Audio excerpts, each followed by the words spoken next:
Hello and welcome to the Philippines. Real estate is in for a big reset, not just here in the Philippines, but other Southeast Asian countries as well as many countries of the world. And each one will have some effect on the other. And we'll get into some of those details a little bit later.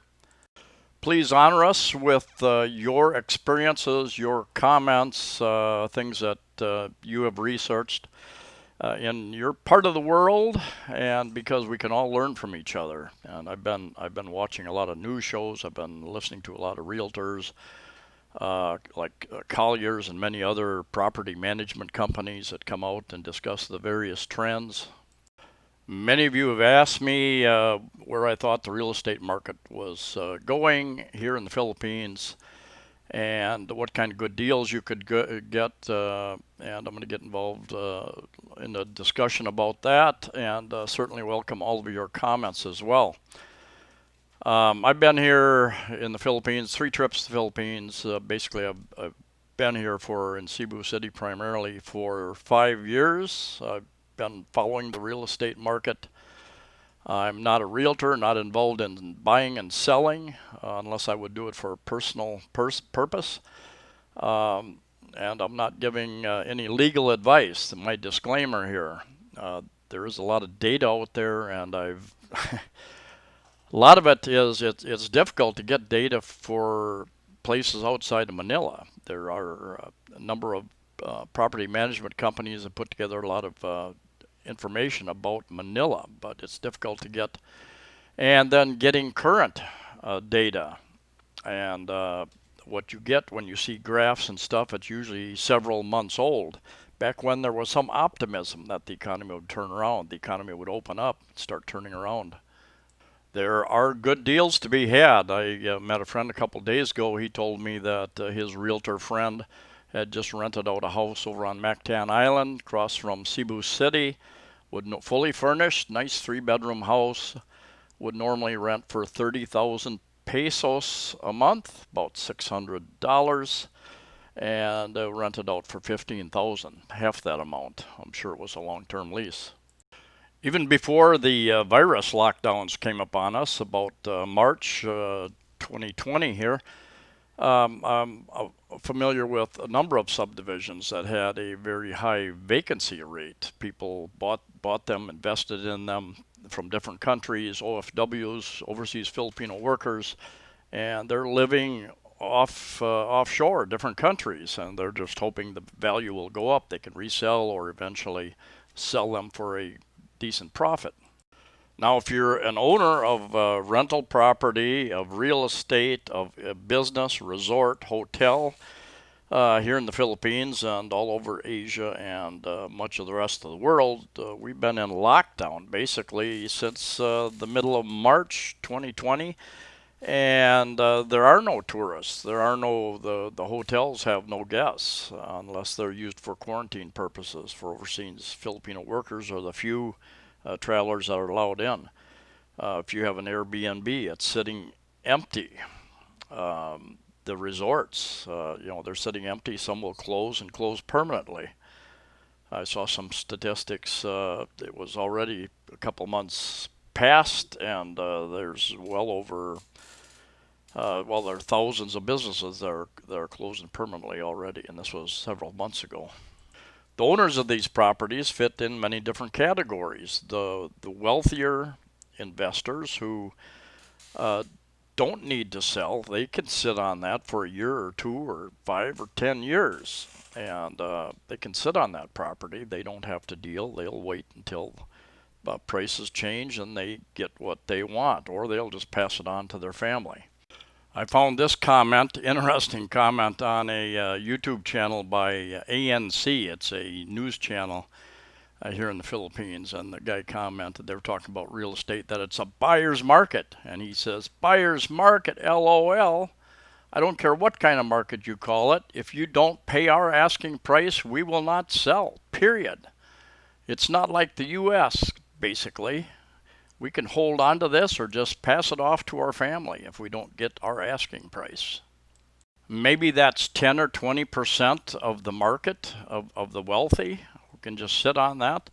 I don't know. But the majority of people that own property, unless they paid cash and they have cash to live on now, they are foreigners or OFWs, overseas Filipino workers. Many of those have lost their jobs overseas. They're trying to get back. Some have gotten back, or they've been sending money home to their families who have bought properties, and now they don't have that money coming in, those remittances coming in.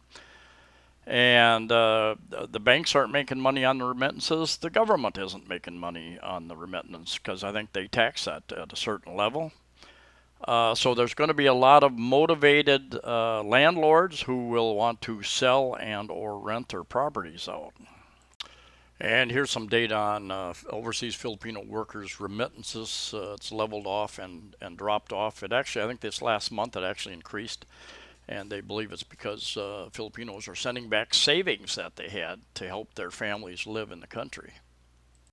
Now I'm talking primarily about the cities, and you've got the Manila metro area and that whole area outside, close to Metro Manila, into Subic and Angeles city area. You got Bacolod, Baguio, Tarlac, Cavite, Laguna, Pampanga, Cebu City, Baguio, Iloilo City, Dumaguete, Davao, primarily those areas, city areas that have BPO, business processing outsourcing, that take up a lot of, they create a lot of the demand for condos, as well as office space. And you've got, so you got the BPOs, you got the POGOs, the Philippines Offshore Gaming Organizations. Those gaming operations are primarily Chinese companies catering to Chinese who want to gamble, which is illegal there. And they take a lot of money out of China because the Chinese gamble and their money goes out of country through gambling. Anyway, I'll touch more on that a little bit later. They put some major pressure, upward pressure. They rent a lot of condos for their operations and for their employees, especially in the Manila area. But there's some of that in Cebu City as well. Now, first of all, where have we come from and where are we? I came here in 2015, and I've watched this is a chart of condominium price increases and the take-up of those condominiums. I believe it was I think this is in Metro Manila. That's where almost all the graphs come out of. Anyway, probably similar here in Cebu City, some of the other cities as well. They all vary, of course. Anyway, these are even 2018, a increase of 20% in 1 year in prices. That's just I don't know. It depends on which side of the market you're on. It's either great or it's outrageous. And even 14, almost 15% in 2019. Of course, 2020 here, they've taken a hit, and everything I'm hearing is that they're dropping 15% plus, starting at about 15% for sales prices.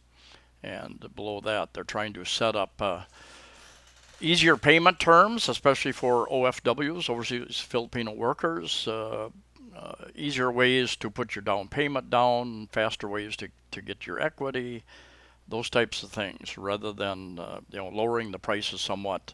One realtor told me that up until the end of last month, I think, if you bought a condo over 70 square meters, which is a decent one-bedroom size unit, that they were throwing in a parking space with that, which parking spaces often goes, probably average about 1 million pesos, about $20,000 to buy a parking space. So prices have been going up quite rapidly and substantially over a number of years. Now here's a residential condominium prices by the year where they've dropped. Asian financial crisis, 1998-99, 14% and 9%. 2000, they jumped 20%. They regained all that. Global financial crisis, big thunder out there, which we call the housing crisis, 28-29 in the U.S. They dropped only 2% here. And 2010, they jumped a couple percent. but anyway, since then they've been steadily rising pretty much. The way the market's set up here and many places around the world, you can buy in the pre-building stage. You get your best prices. Of course, there's some risk in that unless you're dealing with somebody that's been doing that for a while. That project may or may not ever be finished. Now, in this case, with the pandemic, with the economic crisis, many of these projects have been delayed. Even before this, a few years ago, Australian friend of mine, I rented two different places from him. He had bought a place and it was delayed and delayed and delayed, and took him quite some time to get his money back, and he took it elsewhere, bought a couple of units some other place. Now this chart is from at least a couple months ago, and this shows a projected recovery going into 2021 to 2022. You can see the drop off in 2000 or 2020, 15%, and then you increase very slow after that as the economy recovers. That's if they ever open up the economy. Hopefully that's coming soon, but it's projected to be the latter half, last quarter of 2021. So that's quite a ways off. That's a year away basically before they start letting tourists back in, unless things change, and I think that they will. Now, based on that information and other data that I've seen, my opinion and my experience, now even before the pandemic, over a year ago, the place I'm living in now, 40 square meters. It's a very large studio. It's 40 square meters. Most are like 20, like this one, 22 square meters plus the balcony. And they want 25,000 pesos, $500, and I offered them 20, and right away, because I told them, it's not very well furnished. It was adequate, but I was going to have to furnish some things. I had to supply my internet and my all that type of thing. So, and of course, electric and water are always extra. So depending upon how well, this is a model unit. What you'll find many of these units, most units that I've seen that aren't model units, they're not very well furnished, and you're going to want to go out and buy a table or a couch or decent table or something. So you should be able to try to negotiate 20%. So if it's 25,000, about 20,000. If it's 20,000, down around 16,000. Now, if they're including internet and cable television, one or the other, so that you don't have to go out and buy the contract or get the pocket Wi-Fi units, that adds. That can add another 1,000 to 2,000, depending upon how good their system is, how fast it is, and the furnishings. If it's well furnished, I rented one bedroom from an Australian guy, a very nice, very well furnished. And I think I paid 25,000 for that. Of course, location is important as well. This particular one is right across the street from Sun Vida, and they're going to build another one, Sun Park, right next to it, which is a hotel and condominiums. And I have a friend who has 2 units here for sale, as a matter of fact, Australian guy, unfurnished. If you're interested, get in contact with me and I'll put you in contact with him. But I am not a realtor. This is right next to SM Mall in Cebu City. Some of you have asked me to put out some information about housing too. And there are many subdivisions in the different cities, in the what you call the suburbs or the surrounding areas of these cities and towns, and really varies by location. And the developer, and how much they're willing to negotiate with you, and it's up to you to learn to negotiate rents and or buying prices. My friend, who is a realtor, she just sold some land to a lady was looking, Filipino, was looking for 50 square meters, and she sold her 70 square meters. She liked the area, and I think it was 650 pesos per square meter. And then it was a 5-year payment plan with relatively low interest. So use your negotiating skills. I know one guy that wanted a 6 month lease, and the guy wanted I think 12,000 a month, just south of Cebu City ways. And the guy said, I'll give you 10,000 a month. I'll give you all the 6 months cash up front. And the guy accepted it. Now I've heard of another guy that tried that, and the guy wouldn't accept it. So it just depends upon the person, you know. Just negotiate, get creative. I can see already that this is going to turn into 2, maybe even 3 videos. I have a lot of other data and information um, about forces that are going to affect the market short term and long term, and this is going to get too long to try to cover all of that in one video. So there will be another video or two in the coming week or two. Um, what else can I say? I also met a Philippine contractor. He's a civil engineer, I believe, and he's done some construction work for a number of different foreigners. One guy was a British guy that was pretty happy with his work, he tells me, and I will be doing an interview with him in the coming week, hopefully as well. Some of you have asked me if I knew a good contractor. Now, presently, one thing is for sure, there are tens and tens of thousands of condominiums and townhouses and houses sitting empty. Nobody here to rent them. Most of the foreigners went back home. And if you're in the buying mood, you have the secondary market as well. Those people who are rush sale or foreclosure type situations, and you can deal with you can go to the bank sites to find information.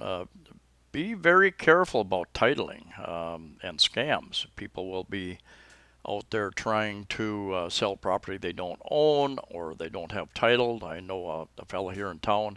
He bought a property from another foreigner, and I think 3 years later he's still trying to get the title. And turns out the original owner never got the title, so it's probably going to get transferred to the original owner, who is out of the country, and have to go through a whole nother process to get it transferred to the new owner. So it can be a hassle. Real estate, probably anywhere around the world. And this chart, anyway, I think this is Metro Manila. Almost all the data comes out of Metro Manila, but somewhat similar here in Cebu and some of the other cities, I'm sure. Condominium units saw the strongest year-on-year price increase, 29% in third quarter 2019. Single attached houses rose 2.4%. Duplex houses 24%. Townhouses rose about 6%.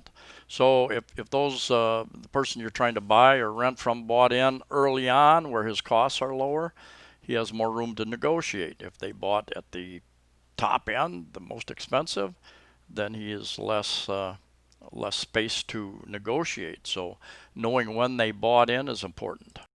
And this chart gives you a little bit of an idea of the competition here in Asia. Philippines there, and this is square meter prices, premier city center in US dollars. So you have Cambodia. I just read an article where Cambodia has a glut of condos, so I suspect that their prices will really go down. Vietnam down at the very bottom there as well. Thailand just above the Philippines. I think they've gone into a big sale there too, selling and dropping prices. Now I find this chart very interesting. Annual property price increase versus GDP growth. So you have in the blue, the average capital value and the GDP, and shows the different administrations plus the different events. The Asian financial crisis over on the left, the SARS outbreak, the global financial crisis, about 2008, 2009, which we call the housing crisis in the USA, the H1N1 outbreak, and COVID-19. Now, beyond the COVID-19, where it bottomed out there, that is all projected forward into 2021. We're not there yet. They're just projecting that's going to go up like that. That V-shaped recovery is very optimistic, and I don't think it's going to happen. Although I've lived through many recessions in the USA, and I was always very surprised how fast the recoveries happened there. But This is completely different. Worldwide economic disaster. And here's some information. This is Metro Manila again, and it shows the price drops, different parts of Metro Manila. The for each city there, the upper number is what it used to be the rent for office space. And I've watched a number of videos where rents being offered are much lower for residential places as well. You can get much more for less money at the present time. Of course, much the same should go for much of the rest of the country as well.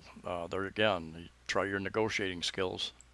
I will probably be doing 3 videos, at least 2 or 3 more videos in regard to this and some more specifics in different areas. Anyway, POGOs, the Philippine offshore gaming operations. Many of their basically Chinese companies. They bring the Chinese people in, oftentimes on tourist visas. They're not paying.